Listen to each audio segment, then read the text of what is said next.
সেদিন এক অবাঙালি বন্ধুর সাথে কথা বলতে বলতে সে হঠাৎ বলল বাঙালিরা নাকি শুধু মাছ ভাতই খায়। মানছি যে মাছ ভাত হচ্ছে বাঙালিদের একটা ইমোশন, কিন্তু নিরামিষ রান্নাতেও বাঙালিদের জুড়িমেরা ভার। নিরামিষ দিনে আমাদের বাড়িতে যেটা প্রায় হতো সেটা হচ্ছে ধোকার ডালনা। তো এই কথাটা আমার বন্ধুকে বলাতে সে বলল সে নাকি ভাবতো আমি নাকি খুব অনেস্ট, তো আমি আবার ধোকা দেবো কী করে। তো আমি হেসে বললো আর বাকি ধোকার কথা তো জানি না, কিন্তু এই ধোকাটা ডেফিনেটলি খুব ডিলিশিয়াস। যেমন ভাবা তেমন কাজ, তাই সেদিন লেগে পড়লাম ধোকা বানাতে। একটা প্রিমিক্সের প্যাকেট ছিল, সেটাই একটু হালকা কড়াইয়ে ভেজে নিয়ে আধ ঘন্টা গরম জলে ভিজিয়ে রেখে তারপর হালকা তেলে যেটা ভালো করে কষিয়ে নিয়েছি। বেশ কিছুক্ষণ ধরে নেড়ে চেড়ে কষাতে হবে যতক্ষণ না পুরো তেল ছেড়ে যাচ্ছে আর সেটা কড়াই থেকে উঠে আসছে। ভালো করে কষিয়ে নিয়ে একটা আলাদা প্লেটে ভালো করে তেল ক্রিজ করে সেটা তার মধ্যে ঢেলে দিয়ে হালকা হাতে চেপে চেপে ফ্ল্যাটেন করে দিয়েছি। বেশি একটু ঠান্ডা হয়ে গেলে সেটা ছুরি দিয়ে ভালো করে স্কোয়ার করে কেটে নিয়েছি আর কিছুক্ষণ সেট হতে দিয়েছি। এই প্রিমেক্সের প্যাকেটটা যখন লাস্ট টাইম কলকাতায় গেছিলাম তখন নিয়ে এসেছিলাম। বাড়িতে ট্রেডিশনালি মারা ডাল ভিজিয়ে ডাল বেটেই করতো, কিন্তু এখন আর আমাদের এত সময় কোথায় বলুন, তাই এটা কিন্তু বেশ ভালো। আমি প্রায়ই বানাই, খেতে কিন্তু খুব ভালোই হয়, ভীষণ টেস্টি হয় এবং বানাতেও খুব সহজ লাগে। ভালো করে চৌকো চৌকো করে স্কোয়ার করে কেটে নিয়ে তারপর সেটা আলাদা করে রেখে দিয়েছিলাম। সে একই কড়াইয়ে বেশ কিছুটা তেল নিয়ে তেলটা ভালো করে গরম হয়ে গেলে সেই পিসেসগুলো ভালো করে হালকা হাতে ভেজে নিয়েছি। একটু সাবধানে ভাজবেন আর একটু সময় নিয়ে ভাজবেন, বেশ 4-5টা ব্রাউনিশ করে ভাজবেন যাতে করে কি ফেটে না যায়। ট্র্যাডিশনালি তো হয়তো ছাকা তেলেই ভাজা হয়, কিন্তু আমি শ্যালো ফ্রাই করেছিলাম।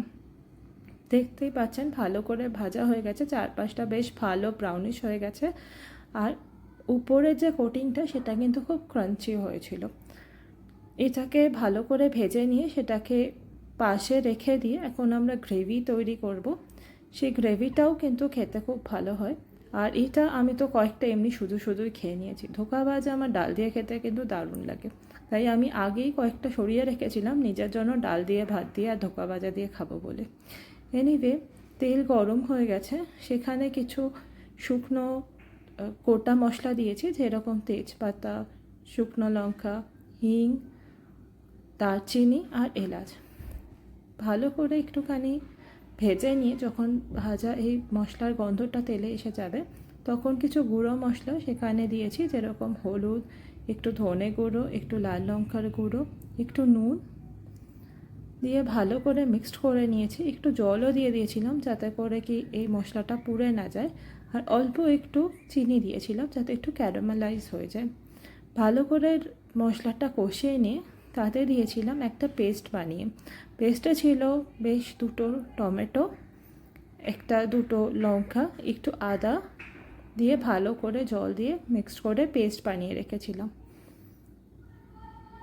সেই পেস্টটা অ্যাড করে দিয়েছি আর বেশ কিছুক্ষণ ধরে ভালো করে নেড়ে চেড়ে কষিয়ে নিয়েছি।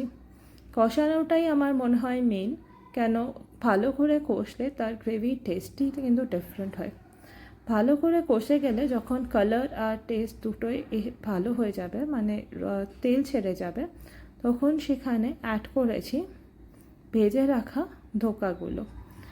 বেশি নাড়াচাড়া করবেন না, তাতে ভেঙে যেতে পারে। হালকা হাতে অল্প নাড়াচাড়া করেই ধোকাগুলো দিয়ে দিয়েছি। তার সাথে দিয়েছি বেশ কিছুটা গরম জল। পরিমাণ মতন জল দেবেন, কেন সেই জলটাতে বেশ কিছুটা জল ধোকা টেনে নেয়, তো জলের পরিমাণটা একটু বেশি দেবেন। তার সাথে দিয়েছি পরিমাণ মতো নুন, মিষ্টি আর অল্প একটি গরম মশলা আর ঘি। ব্যাস, আর কি।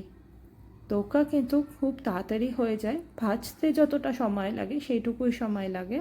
আমাদের বাড়িতে প্রায় হতো নিরামিষ দিনে ধোকা, এবং খেতে কিন্তু দুর্দান্ত। বাঙালিদের নিরামিষ ধোকার কিন্তু স্বাদই আলাদা।